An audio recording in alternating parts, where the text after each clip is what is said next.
Everyone here has done this, of course, but it hasn't yet been part of you graduates' actual life routine, day after week, after month, after year. But it will be. And many more dreary, annoying, seemingly meaningless routines besides. But that is not the point. The point is that petty, frustrating crap like this is exactly where the work of choosing is going to come in. Because the traffic jams and crowded aisles and long checkout lines give me time to think. And if I don't make a conscious decision about how to think and what to pay attention to, I'm going to be pissed and miserable every time I have to shop. Because my natural default setting is the certainty that situations like this are really all about me.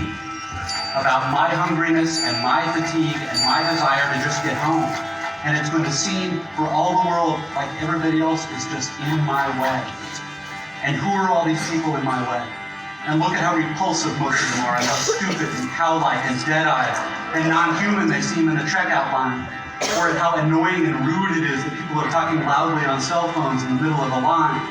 And look at how deeply, personally unfair this is.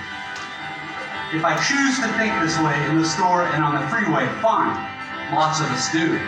Except thinking this way tends to be so easy and automatic that it doesn't have to be a choice.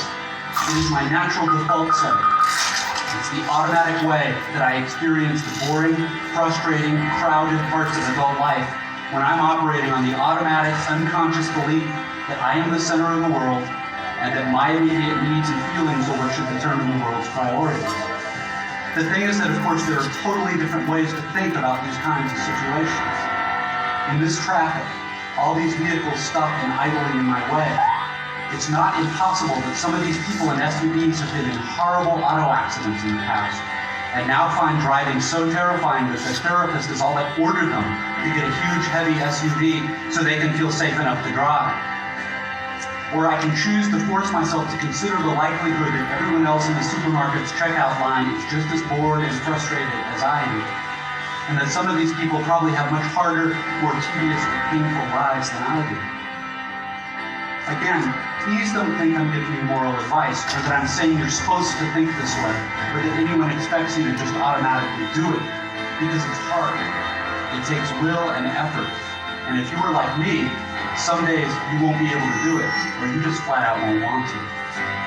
But most days, if you're aware enough to give yourself a choice, you can choose to look differently at this fat, dead-eyed, over-made-up lady who just screamed at her kid in the checkout line. Maybe she's not usually like this. Maybe she's been up 3 straight nights holding the hand of her husband who's dying of bone cancer.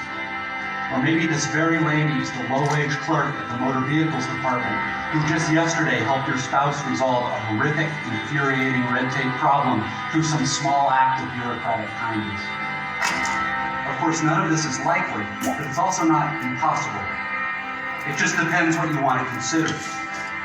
If you're automatically sure that you know what reality is and who and what is really important, if you want to operate on your default setting, then you, like me, probably won't consider possibilities that aren't annoying and miserable.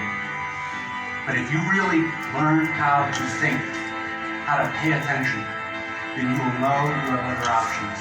It will actually be within your power to experience a crowded, hot, slow, consumer hell-type situation as not only meaningful, but sacred, on fire with the same force that lit the stars. Love, fellowship, the mystical oneness of all things deep down. Not that that mystical stuff's necessarily true.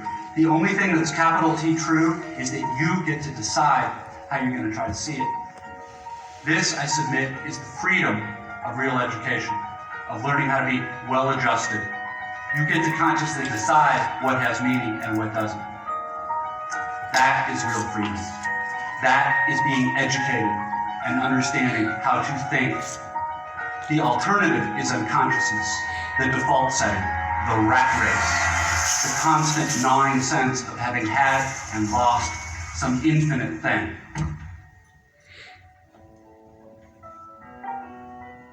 I know that this stuff probably doesn't sound fun and breezy or grandly inspirational the way a commencement speech is supposed to sound.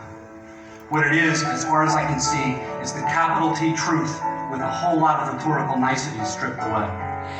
You are, of course, free to think of it whatever you wish. But please don't just dismiss it as some finger-wagging Dr. Laura's sermon. None of this stuff is really about morality or religion or dogma or big fancy questions of life after death. The capital T truth is about life before death. It is about the real value of a real education, which has almost nothing to do with knowledge and everything to do with simple awareness. Awareness of what is so real and essential, so hidden in plain sight all around us all the time, that we have to keep reminding ourselves over and over, this is water. This is water.